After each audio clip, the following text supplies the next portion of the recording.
All right. So this is almost reminding me of the libs of TikTok um kind of thing. Um there's this group called the Moms for Liberty. Um this seemed kind of interesting actually that there's connections to it, sort of like how the manosphere had different iterations of itself. All right. The roots of Moms for Liberty runs deeper than they think. While many scholars and journalists have focused on progressive feminism as central women-driven political movement, a smaller group of historians note that conservative women have succeeded for over half a century by wielding their identities to push a very different agenda. In a California school district, a group of formidable mothers are raging against a new superintendent, whom they say is working to indoctrinate their children with left wing ideals about race and gender. In the name of parental choice, they say, the district should give the superintendent the boot. They attack the superintendent for this global outlook, interest in providing mental health services to students, and his efforts to incorporate inclusive sex education and racial equity initiatives in schools. After months of intense acrimony, the school board heeds their demands and asks him to step down. When he leaves the position, a cloud of unfounded conspiracy theories remain in his wake. The year isn't 2022, it's 1950. 70 years later, similar battles are waging as groups around the country as groups of conservative parents, often mothers and school board leaders, attack educators and district leaders who emphasize the importance of racial equity. In February, conservative members of a large Colorado school district pushed a superintendent to resign, in part because of his focus on diversity, equity, and inclusive initiatives. Groups like Moms for Liberty are working relentlessly in some districts to get books about civil rights banned. Since 2020, thousands of parents have become engaged in new activism centered around frustration with pandemic era safety policies and what they see as new overemphasis on race and civil rights in schools, often organizing under the banner of groups like Moms for Liberty. These groups might be new in name, but historians say they're born out of clear historical precedent. These groups are part of a long line of similarly situated organizations, often led by mothers who have wielded their race and gender to help further their aims, sometimes relying on conspiratorial propaganda in the process, historians say. Such tactics are as old as public education itself. Tiffany Justice, co founder of Moms for Liberty, disagrees with these historians' perspectives, seeing her group as unprecedented, apart from any historical legacy of parental organization. Quote, I think COVID gave American parents a real wake up call. We are in a time unlike any other we've seen in America, end quote, said Justice, a Florida resident with four school-aged children. Oh crap! And while the group is founded, the named for mothers, she again sees this emphasis on partly born out of the current political movement, pointing out that the organization counts fathers and grandparents as members too. At Moms for Liberty first national conference in July, an event that drew over 500 attendees from all over the country, panelists strategized about how to run the office and join school boards. Speakers railed against mental health care services in schools as a way to spread communist ideas to children, reported NBC News. Such language could have been directly lifted from 1950s group of Pasadena mothers who worked to oust their local school superintendent under the guise of keeping communism out of schools, says Michelle Nickerson, a professor at Loyola University, Chicago, and author of, quote, Mothers of Conservatism, Woman and the Post-War Right. Indeed, Justice continued to invoke fears of Marxism. Quote, I don't care if my kids are gay or straight, I accept them no matter what they are in life. I want them to be kind people. I think that's what most parents want, she said. Quote, it's not what these Marxists want. Today's battles involve fights around curriculum and racial justice initiatives that discuss the concepts of white supremacy and anti-racism. The Moms for Liberty website describes critical race theory as a tenet of critical social justice, which encourages students to constantly put the people they meet into boxes based on perceived labels of privilege. The site also says, quote, they are not trying to win an academic debate. They are attempting to socially replace you. Oh shit. Alright. Seems like they're doing great replacement logic. Alright. Quote, according to critical social justice, straight white people, especially men, are the oppressors and have systematically rigged society for their own benefit, says the website. Now, a lot of white men do benefit, but this isn't specifically for all white men. So, this is just an emotional appeal to people who already believe this. My guess is this person is being dishonest. Alright, Nickerson's book focuses on that group of Pasadena mothers whom she says laid the groundwork for future educational battles around the country. She also spent tens of hours interviewing these women who, many years later, lamented their ability to stymie the progress of communism and other progressive social movements. Still, Nickerson argues that groups of women like the Pasadena Moms receive too little credit for the ways they drove social policy behind the scenes. Quote, there is no form of identity politics more effective than that claimed by mothers or parents, Nickerson says. People don't pay attention to how effectively they mobilize, end quote. But the Pasadena Mothers group of the civil rights era was not only conservative, but also had an explicit segregationist agenda. This group railed against their superintendent for initiatives like holding, quote, intercultural dances allowing black and white children to mingle. Quote, they did not want to see themselves as racist, but saw anyone who was advocating for civil rights as dangerous, says Nickerson. They wielded their femininity and the characteristics associated with it to fight against civil rights. Quote, conservative women fought desegregation with the belief that their communities were under siege by political elites, inciting turmoil that they, as women, needed to repel as housewives, the humblest, most self-sacrificial, and least pretentious members of American society, end quote, writes Nickerson in her book. When asked, Justice swiftly and forcefully rejected any notion that the group in any way carries on a legacy associated with the white supremacy and accused such commentators of naivety about the group and its inner workings. Quote, have they come to one of our meetings? Have they spoken to our moms? Asked Justice. Quote, I don't want to hear from any historians who hasn't been to a meeting. That's insulting, and I reject it on behalf of all the mothers who are part of this organization, who are all lovely people and want to see our children united and not divided. Nickerson sees both history and innovation at work in the rise of parent-led educational activism. Women have always been dominated in education politics at the local level, but when it comes to the battles of today, she hasn't seen women's political force in education rise to this level in some time. Parents on both sides of the political aisle are seizing the moment to mobilize for education. For three other moms, Paula Testerman of Sarasota, Florida, started to support our schools to fight for the causes that she sees moms as liberty as support opposing. She's grown frustrated with the complacency of similar parents who have remained silent in larger fights around curriculum and school board elections. Of Moms for Liberty, she says, quote, I wish we were as powerful and financially supported as they are.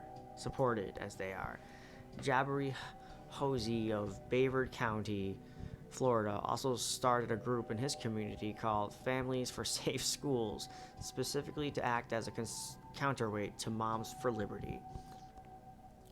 He sees language reminiscent of the Pasadena Moms group wielded often. In his district, members of the Moms for Liberty regularly accuse teachers and administrators of being Marxist, of grooming children, of seeking to indoctrinate. His group, in coalition with others in the area, have effectively fought against some of the Moms for Liberty agenda. He's confident, too, that they have the political force and longevity to sustain their fight, in part because they're a multiracial coalition that also includes many white women. Whatever political capital Moms for Liberty is able to amass through the use of gender and race is available to his group, too, he says. What we look like is truly the community up and down the county, said Housey. Joseph Jowell, a sociology professor who also heads the Department of Black Studies at the University of Illinois Chicago, has examined the ways women have used their roles as mothers to influence the political sphere, particularly through the lens of education. Women have historically had only a few public domains in which their authority had been respected, often limited to matters of caregiving. In academia, the ways that women have channeled their perceived authority on these matters to influence their public policy is called social mothering. White women saw an explosion in influence during the Industrial Revolution when greater numbers of middle-class women started to work outside the home and to expand their influence in the public domain. At the same time, new waves of immigration began to contribute to native-born white people's narratives about the threats posed by outsiders. As white women gained more influence during this time, protecting established racial hierarchies became part of the responsibility as mothers in the public sphere, argues Jewell. Quote, white professional women were expected to be racial conservators, helping to maintain white supremacy by ensuring white children's ability to reproduce social position, Jewell wrote in a 2014 paper on the topic. This is actually so true. I've come across this type of information a bit, and I felt this article was almost like a Terf thing, even though this Moms for Liberty is attacking wokeism, one might say, as in like not just gender stuff but also racial stuff, like the article already mentioned. But yeah, all right. At the time, feminists touted white women's abilities to maintain these racial boundaries as an argument for increasing their power in the labor force. Quote, white women's status as strongholds of racial purity made their labor center to maintaining the racial dominance in the force of demographic upheaval, wrote Jewell. Centuries later, Jewell says this tradition continues. He points to Moms for Liberty as part of this legacy because it had made fighting against the spread of critical race theory part of its central mission. While CRT is technically a legal framework pioneered in schools of higher education that studied American institutions through the lens of race, it is now often used as a catch-all term for all teaching about race in schools, from the innocuous to the extreme. Dozens of laws in states around the country now ban critical race theories in schools. Such laws can prevent teachers from having the power to educate students on any accurate version of America's history, like about slavery. Moms for Liberty calls itself a parental rights group designed to stop government outreach and return power to mothers and fathers when it comes to determining what children are taught in schools. But Jewell says the group seems specifically designed to only speak for a small subset of mothers, white ones. Quote, you don't see very many people of color. Whose moms are these? Whose children are you protecting? End quote, Jewell asked, referring to the group who boasts 100,000 members across 38 states. Tiffany Justice, who previously served on her local school board, took offense to Jewell's suggestion that the group doesn't work for parents of color. She noted that their members include parents of all races, though they don't collect demographic data. Indeed, the group has local chapters around the county, and encompasses advocacy around a range of issues, with CRT just one of many. But as political scientist Jasha Ritten told the Washington Post, after government Glenn Youngkin's victory last year in Virginia, his push against CRT had, quote, advocated white women to vote in very specific way that they feel like is protecting their children. Um, Moms for Liberty has been effective in garnering the attention of high-profile politicians in Florida government. Ron DeSantis uh, spoke at their July conference. Their local chapters have employed aggressive tactics in fighting against CRT. A year ago, a New Hampshire chapter offered to pay $500 to anyone who caught public school teaching violating a new state law that limited teachers from talking about certain types of racism and sexism. This year, they have scored victories in the school board race across the country, with the election over but votes left to be counted in some states. Moms for Liberty told New Newsweek it had won 40 school board seats across Florida and expected to win about 100 more seats on school boards in other states. The group's membership continues to spread.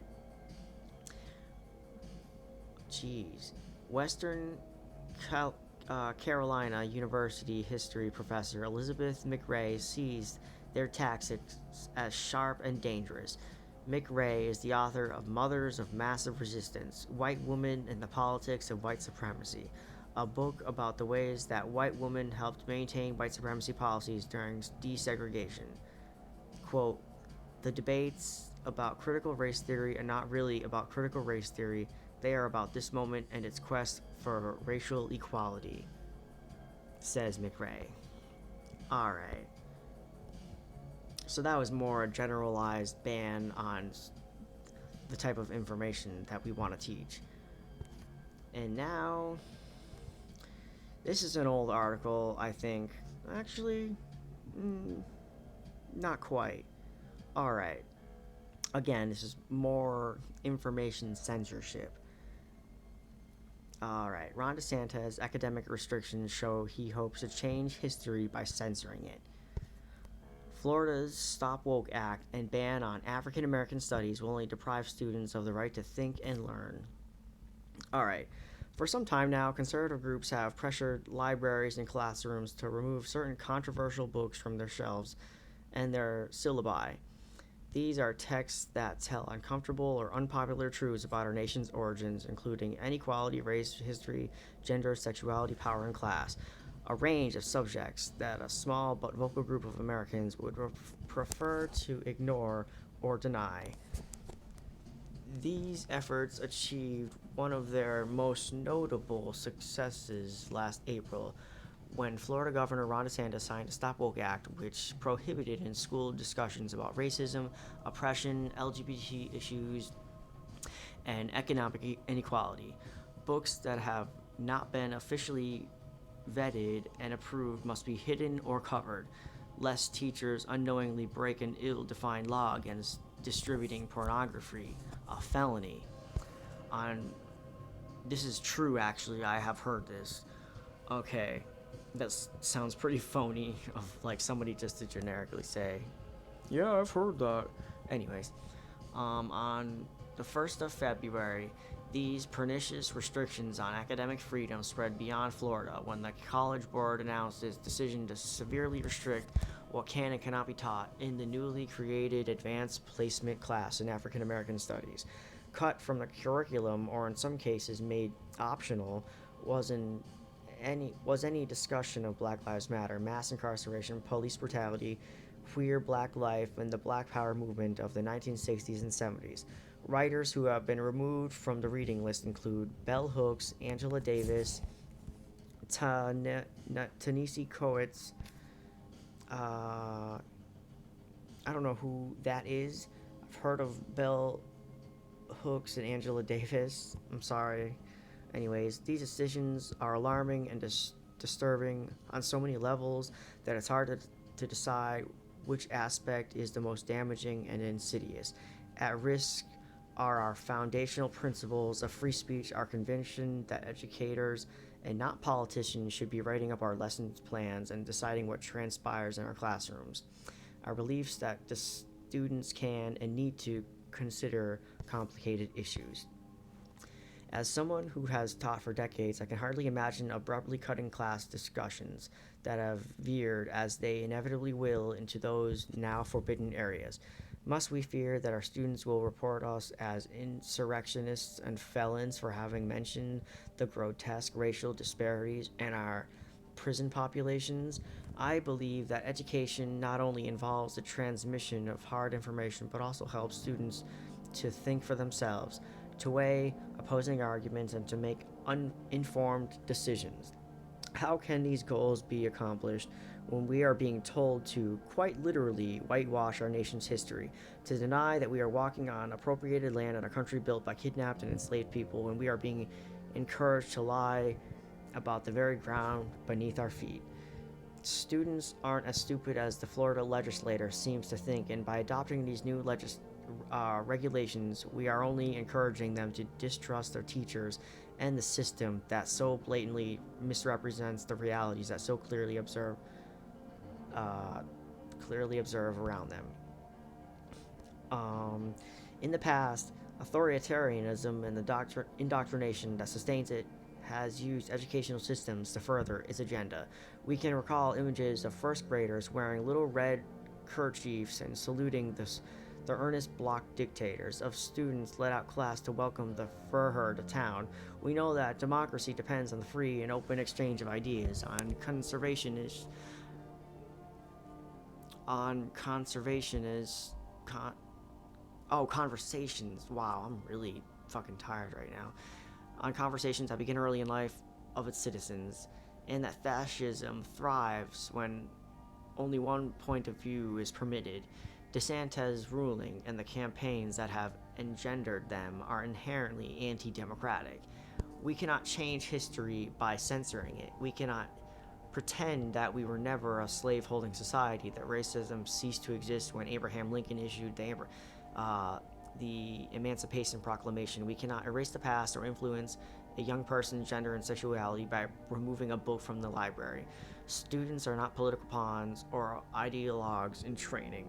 They are our future, and it's frightening to imagine a future populated by citizens who are forbidden to argue and debate, to hear about a historical event from multiple perspectives, and to learn to make the critical judgments and necessary distinctions that will help them navigate our increasingly complex and challenging world. It's been noted that Ron DeSantis graduated with a degree in history from Yale, where he was presumably encouraged to engage in and to learn from the open debates that he has now attempted to stifle. Presumably, too, he learned what a good education is and what it means to be taught to think, and that is precisely what is denying students who are less privileged than he is and his Yale classmates. It's a political decision designed to win over the Trump supporters that the governor will need in his bid for the presidency. That is, white working class Americans who don't understand that their own children are also being denied the education that will help them overcome the class divisions that perpetuate our economic inequality. Private school students will still be able to study history in depth, to learn, to reason, to process, and assess the accuracy of what they are being told. It's the public school kids who will be funneled into the low-paying jobs, the dim futures for which their schooling has not accidentally prepared them. Ultimately, what's most troubling about the new restrictions and proscriptions is that historical facts are being recast as snowflake propaganda. The truth is being distorted or omitted at the moment that when we as a nation have never so desperately needed to maintain our grip on reality. Without being taught to distinguish truth from fiction, without being asked to think, without learning how this country evolved, a history not just of heroism and noble principles, but of theft, brutality, and crime, our students will be easy to prey to every conspiracy theory that comes along. They will find it far more difficult to imagine and implement the important ways in which we hope to become a more equitable, less racist, and better educated society. Damn. Alright. Man, that's terrifying. Alright. So this is another book-based one. I believe this is the last one, but it's still related to information censorship. Alright. 4 in 10 books banned in 2022 are LGBTQ related. A new report finds that more than 1,600 books have been banned in over 5,000 schools this year. Of the many things that could be considered a great American pastime, one of them should not be banning books, and yet here we are. A new report from nonprofit group PEN America released. Hold on, taking a sip here. Alright. A report from PEN America released during Banned Books Week found that more than 1,600 books were banned in over 5,000 schools over the last school year. And 41% of the banned books were targeted due to LGBT content. PEN America noted that there is currently a concerted effort to find books with LGBT content and work to ban them. Jonathan Friedman, the director of free expression and education at PEN America, explained to NBC News that conservative groups also search for books with LGBTQ content on the internet and then add them to the list of books with inappropriate content to feign legitimate concerns. They quote, they complain about the books online, they go on a list, the list takes on a sense of legitimacy, and then it being on the list leads a school district to react to that list and take it seriously. End quote, Friedman said, adding that in nearly all the cases, the cycle happens without schools or libraries going through proper channels to question books. Maya Kobabe's comic book memoir, Genderqueer, about the growing up of a non-binary and asexual, was a year's most banned book, according to PEN America. It's been targeted by 41 school districts. Sorry about that. 41 school districts between July 2021 and June 2022 due to its frank discussions of sexuality and gender identity. It's worth noting that although the book contains some illustrations of the human body, like a butt crack and a reproduction of a Greek vase, it contains no sex scenes. Quote, Genderqueer ends up at the center of this because it is a graphic novel and because it is dealing with sexuality at a time when that's become taboo, Friedman told the New York Times in May. Quote, there's definitely an element of anti-LGBTQ plus backlash. In second was All Boys Aren't Blue by George M. Johnson, another memoir about the author's journey growing up as a queer black man in New Jersey and Virginia. Other queer band titles include Lawn Boy by Jonathan Evison, a semi-biographical coming-of-age novel about queer Mexican-American boy Beyond Magenta, a transgender teen speak out by Susan Cucklin, and this book is Gay by Juna Dawson, an educational non-fiction book aimed at questioning teens and their parents. Many of the banned books, 40%, contain characters of color, 21% directly address issues of racism. PEN America found that these book bans affected 1,648 titles at 5,049 schools with a combined enrollment of nearly 4 million students in 42 states. Texas banned more books from school libraries than any other state, banning 801 books across 22 school districts. Florida, aka the home of anti-LGBTQ education bill Don't Say Gay, followed closely behind with 566 book bans across 21 school districts. Additionally, the report said that almost all of the bans 96% were enacted without schools or districts following the best practice guidelines for book challenges outlined by the ALA and the National Coalition Against Censorship. As GLAAD President and CEO Sarah Kate Ellis pointed out in a statement, these bans are inextricably linked to other attacks on LGBTQ youth, including the 93 anti-LGBTQ school policy bills introduced in 2022 thus far. Quote, banning books is just one arm of a larger organized campaign to target and harass LGBT youth nationwide. Ellis said. Quote, there's no separating book bans from Don't Say Gay, law attacks on healthcare and sports for trans youth, and the hundreds of other bills and policies that put LGBT youth at the center of the target built by extremist groups and politicians.